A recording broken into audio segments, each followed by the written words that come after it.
Hi everyone, and welcome to this revision of the social cognition video about attitude change.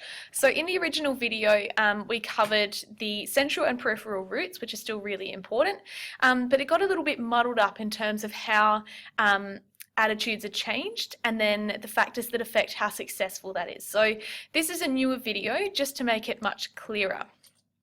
So, how to change an attitude. Now, we use a model called the elaboration likelihood model when we're talking about attitude change. Now, there are two possible ways within this model that you can change an attitude. The first is the central route of persuasion, and the second is the peripheral route. So, let's look at the central route of persuasion to begin with. So, this method of persuasion relies on content, logic, and information.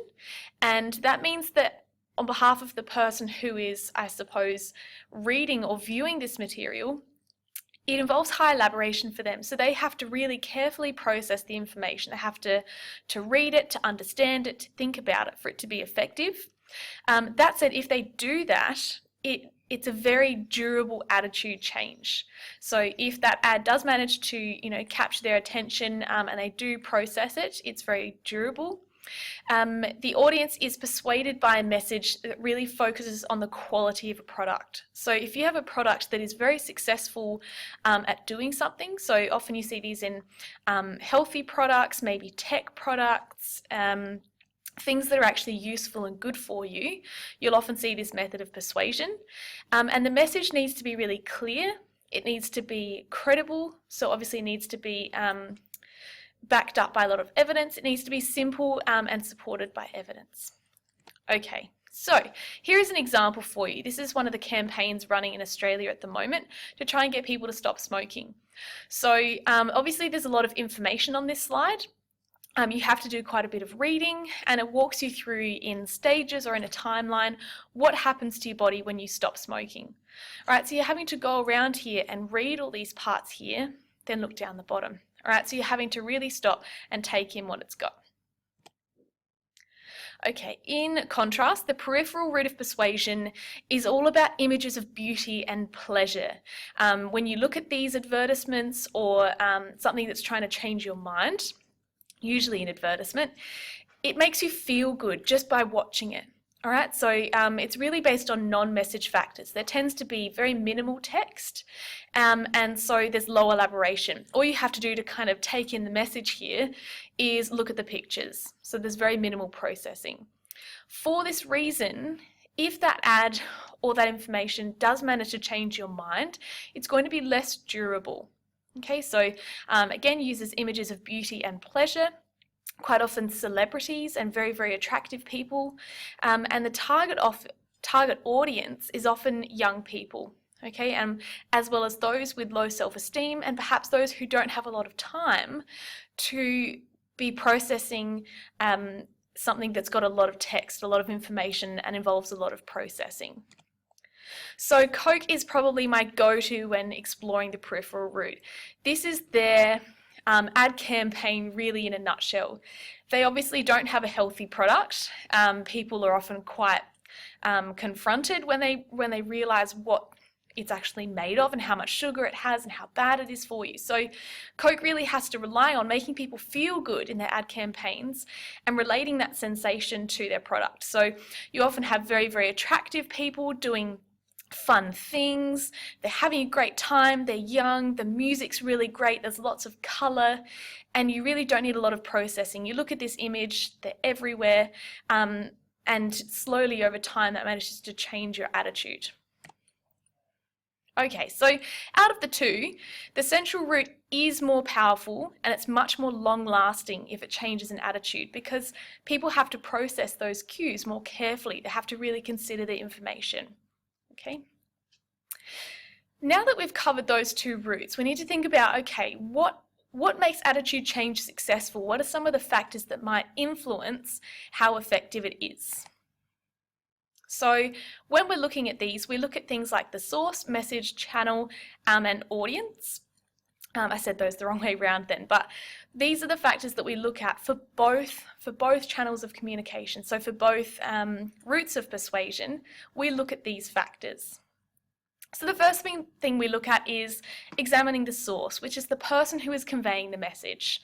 Okay, the more we like that person, the more we trust that person, the more we like the message. So traditionally, the person is effective if they are credible.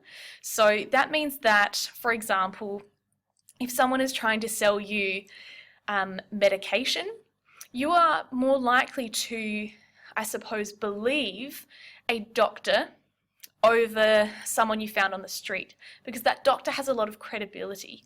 We know that they have a lot of training and education, and they are a credible person. Okay. By the same token, if someone's trying to sell sport clothing or some kind of sporting equipment, you are more likely to trust a credible athlete who has proven themselves to be very successful than someone, again, they just picked off the street. Right.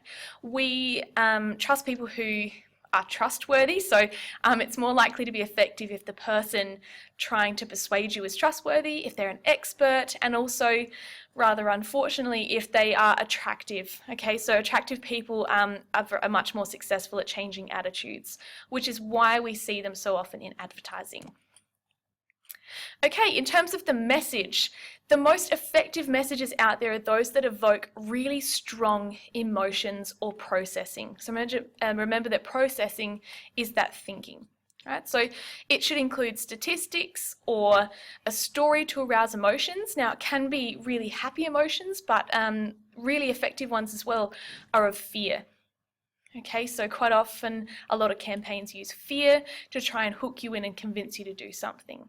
Okay, repetition is also very effective, which a lot of ads out there use, like Franken National Tiles. I think everyone has that burned into their brain from how many times they've heard it.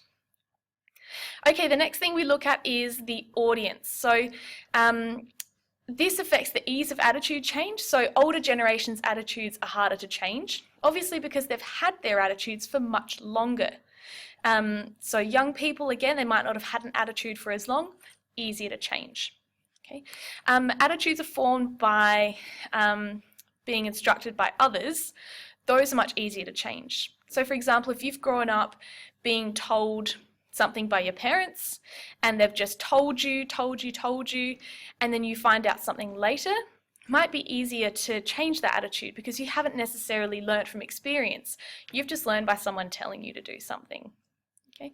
And also the last point here is that people with low self-esteem are much more easy to persuade. Okay, channel of communication. So this is to do with the how. So direct contact is much more persuasive than the media. So actually seeing someone in person, seeing something happening, experiencing something for yourself is much more powerful. But if you are using media, it's more powerful through continuous indirect methods. So having ads, for example, that ad campaigns that run for a really long time, they're quite repetitive, and they're not necessarily in your face, but they're there in the background, they're indirect, and over time, that causes attitude change. Now, videos are also much more effective than written media.